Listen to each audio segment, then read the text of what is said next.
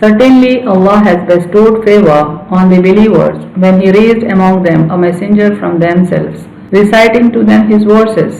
and purifying them, and teaching them the book and the wisdom, while before that they had been certainly in manifest error।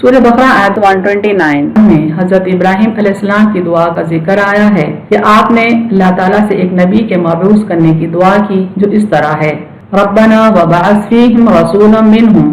یتلو علیہم آیاتک ویعلمہم الکتاب والحکمت ویزکیہم انک انت العزیز الحکیم۔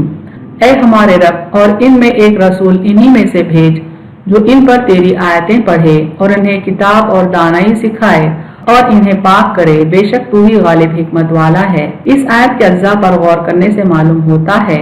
کہ ابراہیم علیہ السلام نے ایک جامع دعا کی ہے جو اللہ تعالیٰ نے آگے چل کر پوری کی ہے، یعنی سورہ بقرہ آیت نمبر 129 میں ابراہیم علیہ السلام نے جو دعا کی ہے ایک رسول کو مبعوث کرنے کے سلسلے میں، یہ دعا کے اجزاء پر اگر ہم غور کریں، اس کی اگر تفصیل میں ہم جائیں تو ہم کو معلوم ہوتا ہے کہ کرنٹ آیت یعنی سورہ آل عمران آیت نمبر 164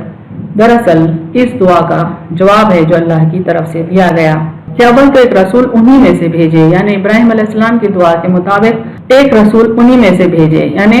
ابراہیم علیہ السلام کی نسل سے بھیجے، دوم جو اللہ کی آیتیں انہیں پڑھ کر سنائے، سوم انہیں کتاب اور دانائی سکھائے اور پھر انہیں پاک کرے۔ اس جامع دعا کا جواب اللہ تعالیٰ نے آپ صلی اللہ علیہ وسلم کی بعثت کی شکل میں دیا ہے، اور اس آیت میں اس دعا کا جواب ہے کہ اس بعث فیہم رسولا من انفسہم یتلو علیہم آیاتہ ویزکیہم ویعلمہم الکتاب والحکمہ، جب بھیجا ان میں ایک رسول ان میں سے،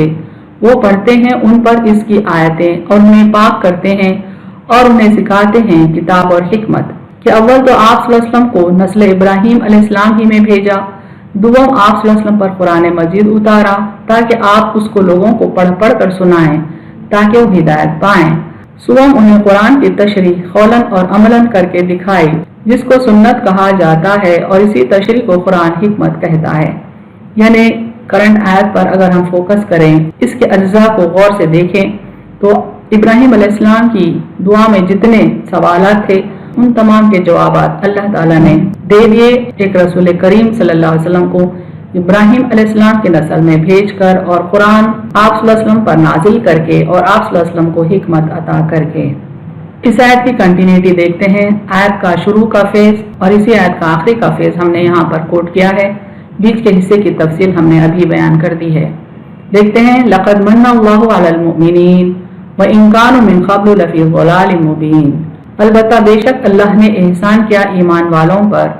اور بے شک وہ تھے اس سے قبل البتہ کھلی گمراہی میں۔ رسول صلی اللہ علیہ وسلم کو مبعوث کر کے دراصل اللہ نے سارے انسانوں پر احسان کیا، لیکن اس احسان کو کفار نے رد کیا اور مومنین نے قبول کیا، اور اپنے آپ کو جہالت کے اندھیروں سے ہدایت کی روشنی میں آپ صلی اللہ علیہ وسلم کی رہنمائی اور اللہ کے فضل و کرم سے لے آئے۔ یعنی اللہ نے احسان تو سارے انسانوں پر کیا، لیکن اس احسان کو کفار نے کوئی وزن نہیں دیا، البتہ مومن بندوں نے اس کو قبول کیا، بلکہ اس کی روشنی میں رہنمائی حاصل کی اور اللہ کی رضا پائی۔ جہالت کے دور میں وہ درندہ صفت تھے، لیکن ہدایت پانے کے بعد فرشتہ صفت بن گئے۔ یعنی مومن بندوں کی یہاں پر تفصیل آ رہی ہے کہ جہالت کے دور میں تو بے شک درندہ صفت تھے، لیکن جب انہیں سیدھا راستہ دکھایا گیا تو فرشتہ صفت بن گئے۔ جنہیں کوئی غلام بنانا پسند نہیں کرتا تھا وہ دنیا کے لیے معلم و رہبر بن گئے۔ یعنی ان میں اتنی جہالت تھی کہ کوئی ان کو غلام بھی بنانا پسند نہیں کرتا تھا، لیکن جب ان کی جہالت ہدایت سے بدل گئی تو وہ لوگوں کے لیے، دنیا والوں کے لیے معلم بن گئے، رہبر بن گئے۔ جن میں شراب کی عادت رچ بس گئی تھی، ظلم و ستم جن کا شعار تھا، کفر و شرک اور فسق و فجور کے گھٹا ٹوپ اندھیروں میں بھٹکتے بھٹکتے جن کی صدیاں گزر چکی تھیں، ان میں مکمل تبدیلی اور ہماگیر انقلاب آ گیا۔ یعنی گمراہی کے اندھیروں میں ڈوبی ہوئی یہ قوم تھی، اللہ نے جب اس کو ہدایت دی تو یہ مکمل تبدیل ہو گئے۔ جن لوگوں نے کبھی ان حقائق پر غور کیا ہے وہی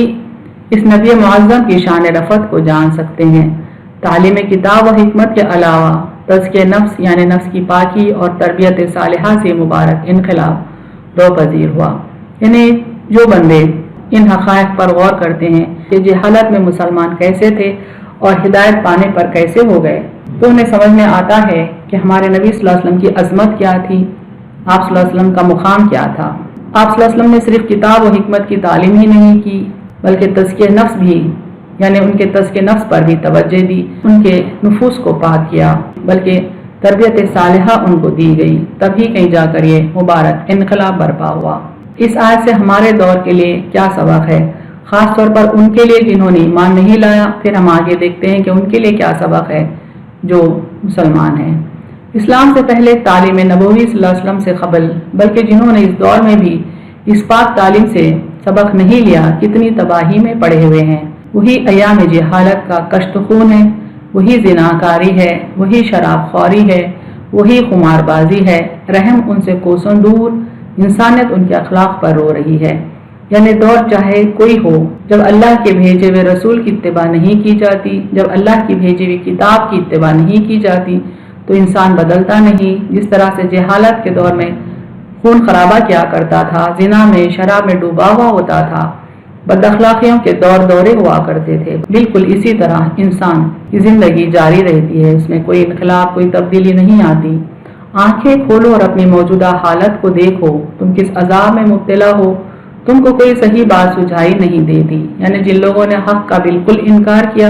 ان سے یہاں پر مخاطب ہو کر کہا جاتا ہے کہ تم اپنی حالت پر تو غور کرو، دنیا بھی تمہارے لیے عذاب ہے، کوئی صحیح بات تم کو سمجھ میں نہیں آتی، ظلم و ستم میں تم کو عزت نفس محسوس ہوتی ہے،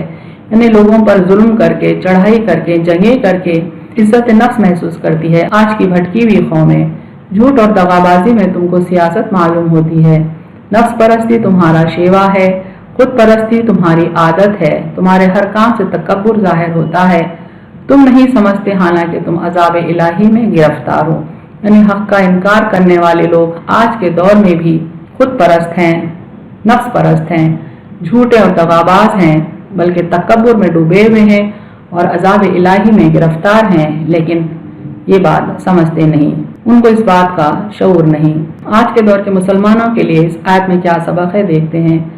اور اے مسلمانوں، جاہلوں کی صحبت میں تمہاری عقل بھی ماری گئی ہے، یعنی مسلمانوں کی اکثریت کفار کے نقش قدم پر ہے، ان کی صحبت کے زیر اثر ہے،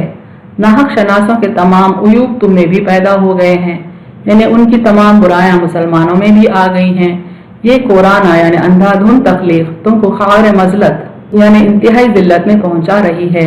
اور شیطان تمہاری برائیوں کو اچھال رہا ہے، یعنی شیطان کو تو موقع ہی مل گیا کہ دنیا کو یہ بتائے کہ دیکھو مسلمانوں میں کتنے عیوب ہیں، توبہ کرو، اللہ تعالیٰ کی طرف مڑو، پیغمبر کا دامن پکڑو، شمع ہدایت کی روشنی میں چلو، پیغمبر کی تعلیم حاصل کرو، وہ تم کو پاک و صاف و ستھرا کر دے گی۔ یعنی اگر پیغمبر کی تعلیم پر عمل کریں تو ہمارا نفس، ہمارا باطن پاک و صاف ہو جائے گا، آسمان کے دروازے تمہارے سامنے کھول دیے جائیں گے، اور رسول خدا صلی اللہ علیہ وسلم تمہارا ہاتھ پکڑ کر اس دوزخ دنیا سے نکال لیں گے، ورنہ ایک انقلاب آنے والا ہے، تمہارے کام نئی صورت لیں گے اور تم پر دکھ کا عذاب نازل ہوگا۔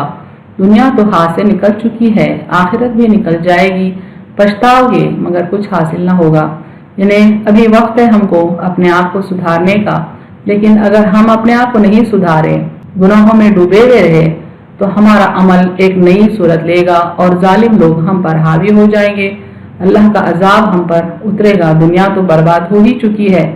آخرت بھی برباد ہو جائے گی، اور پھر آگے چل کر پچھتانے سے کچھ حاصل بھی نہ ہوگا۔ اہم نکات دیکھیں اس تفسیر کے۔ رسول کریم صلی اللہ علیہ وسلم کو مبعوث کر کے اللہ تعالیٰ نے ساری انسانیت پر، بالخصوص مومنین پر بہت بڑا احسان کیا ہے۔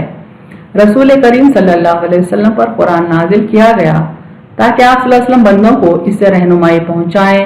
آپ صلی اللہ علیہ وسلم کے ذریعے حکمت کی تعلیم دی گئی،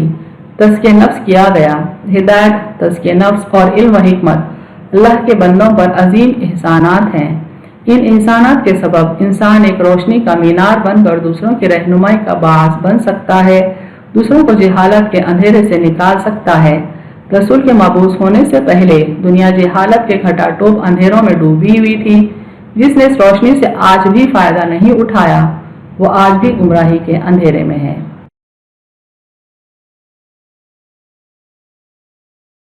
وآخر دعوانا ان الحمد للہ رب العالمین۔